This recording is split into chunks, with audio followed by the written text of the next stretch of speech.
Hello from me, Hermione Coburn at the Science Museum in London, and welcome to Resource Review. We're here to provide you with a guide to new and interesting teaching resources. So if you're looking for a new bit of software, or some textbooks, or even a website that's relevant to your subject, then this is the programme for you. In each programme, we test out resources in the classroom, and today we're focusing on primary history. For today's programme, we went to Our Lady of Victories Roman Catholic School in Kensington, London, and we gave the teacher 3 resources. Firstly, a book called The Life and World of Henry VIII, published by Heinemann. A second book called The Terrible Tudors, part of Terry Deary's Horrible History series. And thirdly, a CD produced by Copycats. Now, which of these resources will be worthy of our resource review recommendation? Well, with the help of our panel and our history specialist for the day, we'll find out at the end of the programme. But first, let's start with the books. The Life and World of Henry VIII, being used by Fiona Sinclair in her history lesson. This is a biographical text which introduces and explores the life of Henry VIII while placing him in the context of his society. It draws on contemporary sources to support the text and includes timelines, glossary and index. The second book is Terrible Tudors from Terry Deary's Horrible History series. This book combines historical facts and explorations with a Roald Dahl style gore factor. So let's see how both of these books performed in Fiona's history class. Who in particular have we been looking at? Hebe. The Tudors. In the lesson we used The Life and World of Henry VIII, and this was a really useful reference tool. The thing I like about this book is that it has lots of portraits in it, and a lot of the time in history we're looking at portraits for evidence for the children to investigate and build up their own pictures of the characters involved. I also thought the fact that they've got a timeline at the back was ever so useful. My favourite is this because it tells you the timeline and it tells you when was Henry VIII born, when it was the War of Roses. The children were really into looking at the pictures and thoroughly enjoyed it. But if you wanted to use this book in your class, then you really had to do the work on it yourself to bring out the activities for the children to do.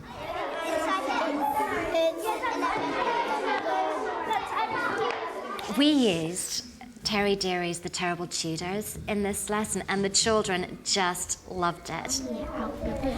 Look, it says, Margaret Harker, I found you guilty of witchcraft. You shall be taken from here to a place of execution. There you shall hang by the neck until you are dead. And there was a really useful chart in there with a key which shows exactly what happened to each wife, and we used that. However, I don't think there was an awful lot more about the wives as such in this book, but I think it's going to be an absolute gem when it comes to doing crime and punishment, Tudor medicine, and how people lived in Tudor times.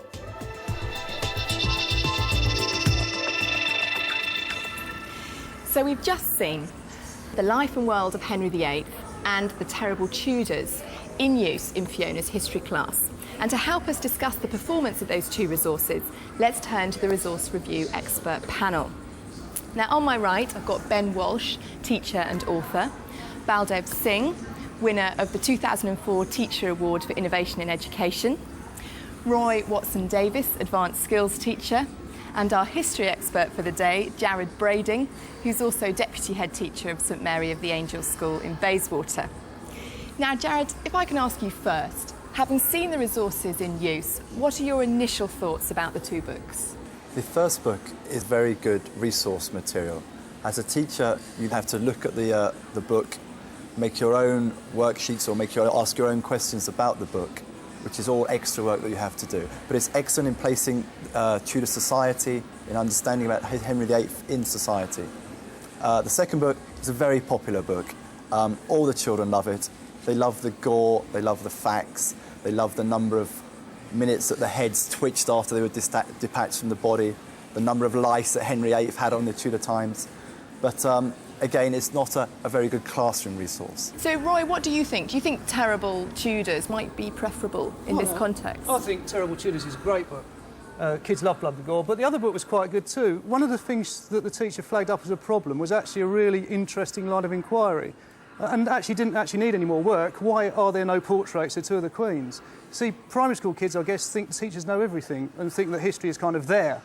And actually to start with a book that doesn't have pictures you'd expect to have in it is actually quite an interesting line of inquiry. So you think the pictures aren't there and you have to explore why? Yeah, you have to look at survival of records in history. Kids kind of assume that we know everything, and we certainly don't. But with the Terrible Tudors as the kind of contrast, the two things work quite well, because the Terrible Tudors have cartoons of the two queens in, and then the kids can start looking at, well, are these cartoons right? Why aren't these cartoons in the other book? You know, and that kind of line of inquiry is very, very useful for little kids growing up trying to find their way through history. Ben and Baldev, how do you rate using books of that type overall in history classes? I mean, I think what was interesting was the use of a timeline in there. And that was just a wonderful way of actually exploring a book, and having the glossary and the timeline at the back, I think was a very powerful way to explore that book. So I think it's a fantastic resource, and to have that in a book, I think certainly makes learning very enjoyable, and as one of the students talked about there. I thought what comes across is the way that the two resources actually complement each other. All of the material in Terry Deary's book is correct, but it's also carefully selected to increase the ooh-ah factor. The second book, I think, was very interesting in the way that it complemented the first, in that although the teacher made a very valid point that there isn't a sort of an inquiry process in the book. Yes, no questions. That's right. I actually think in some ways it clearly wasn't designed for that purpose. It was designed to be a reference and to be a supporting resource within a wider framework. In some ways, I think the Terry Deary book provided that framework of a curious interpretation, leaving some gaps maybe, leaving some holes, which this more kind of respectable book was able to fill in. Well, I'm really delighted about how positive our panel have been about both our resources, and it seems to me that Terrible Tudors could be in the running for a resource review recommendation. But before we do any final recommending, let's go back to Our Lady of Victory School and see the third resource in action. That's the CD-ROM from Copycat. Copycats produce CDs of worksheets, fact sheets and images for a variety of subjects and topic areas. Their CD on the Tudors covers the discovery, invention, treason and divorce of the Tudor age. Let's see how Fiona got on with the Copycats resource. I will give you some little cards like this. In this lesson, we use the Copycat CD-ROM, which is a really useful resource which is full of worksheets. I used a particular worksheet which was about Henry and his 6 wives. And it's one of those worksheets where it actually suggests on here that you cut everything out and sort all the information with the right wife. Children really enjoyed doing it, and I think it's a really useful thing to do. So if you're looking for a lesson or you're just looking for an idea, then I would definitely look through this to get some good ideas and then make your lesson plan from it. Catherine Howard. Catherine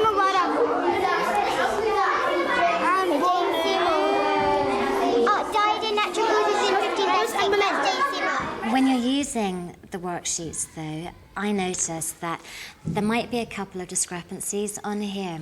First of all, just for example, on this one, they repeated 2 of the details twice, so I had to cut that out and remove that myself. I think that really is Jane Seymour. Jane Seymour had a look. We had to be careful because some of the details on the worksheet were actually different from some of the details that we found in the textbooks. I just got confused there because it said 1536. I know, that was a tricky one, wasn't it? But you worked it out. Well done. No, that's Jane Seymour. That's how she's so lucky. Yeah, that's so lucky. But digging the